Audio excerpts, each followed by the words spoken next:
Dictation. Start. Now. I am happy to be in the midst of veteran workers with lifelong devotion to the cause of rural welfare.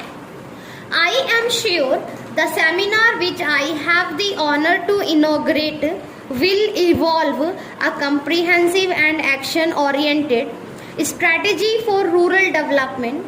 We cannot forget that more than 80% of our population lives in rural India, and the progress and prosperity of our nation depends entirely on how far we are able to improve the economic and social life of the rural masses.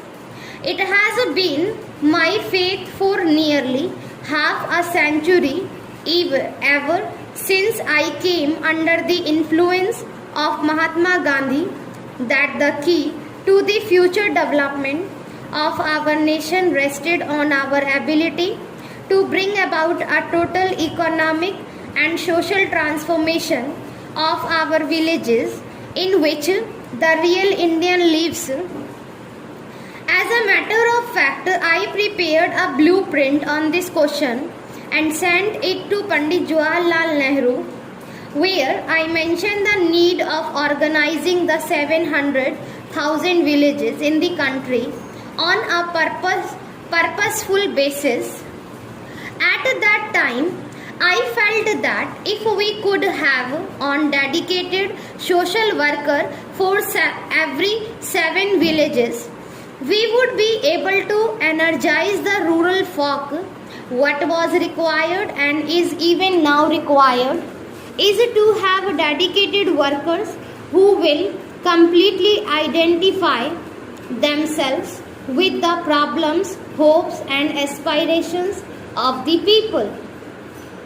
The strategy for rural development that we evolve should have both a social and economic content. In my view, it should tackle the twin problem of ensuring maximum agricultural productivity and a massive growth of agro-industries. In our country, there are a few pockets of rural prosperity, notably in some areas of Punjab and Haryana.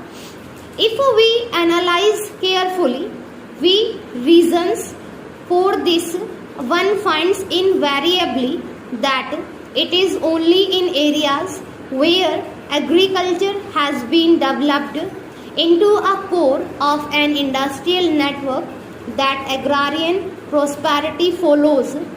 Agricultural progress, this would imply the need for an integrated plan of cropping and the growth of agro-industries.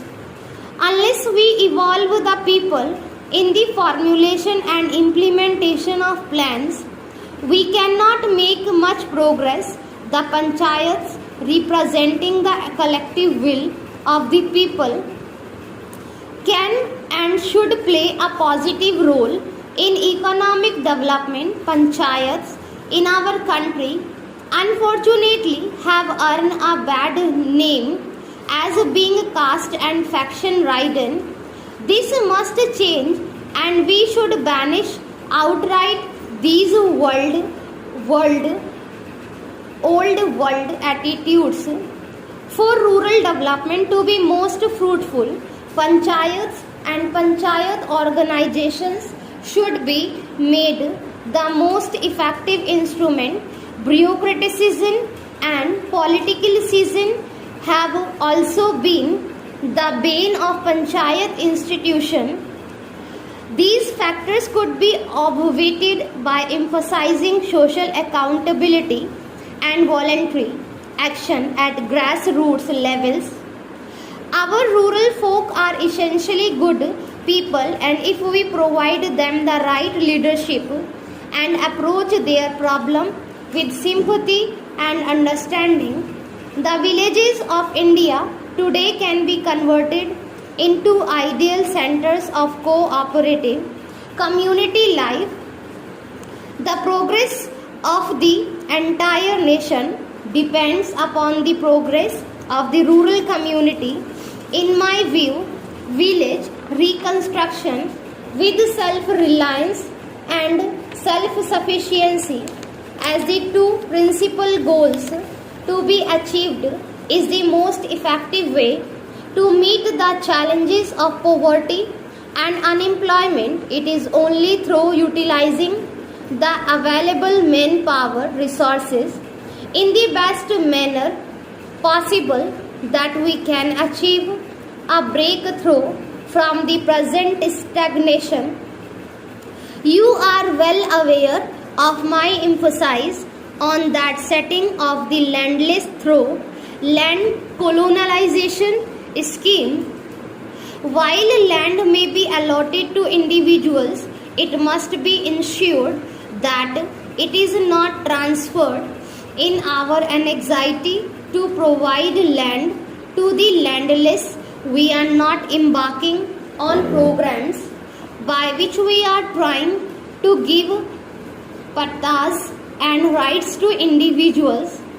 Giving of an acre or two to an individual landless farmer, in my opinion, does not solve any problem, for he does not have the necessary wherewithal for the development of the land and putting use it to productive purpose. Such uneconomic holdings usually go back to the money lenders or to the big farmers, who try ultimately to deprive these poor persons of the land. Whenever we give land to the landless, it must be made clear that they should form into cooperatives so that they can jointly cultivate it and derive maximum benefits. There would be collective ownership and therefore practical purpose. The entire project area will be managed as a part of the larger entity and individual interest will be subject to the common will and progress. Where these are collective endeavor, several aspects of modern scientific agriculture like proper pest control and water management becomes capable of effective adoption. The essence of my program is that all available land will be put to the agricultural activity with a vast network of small scale industries growing around them. Women, they can engage themselves profitably in occupations like beekeeping, poultry, dairy, weaving, tailoring, etc. This, in my judgment, is the best way to raise the standard of living in our country by providing full employment to our masses.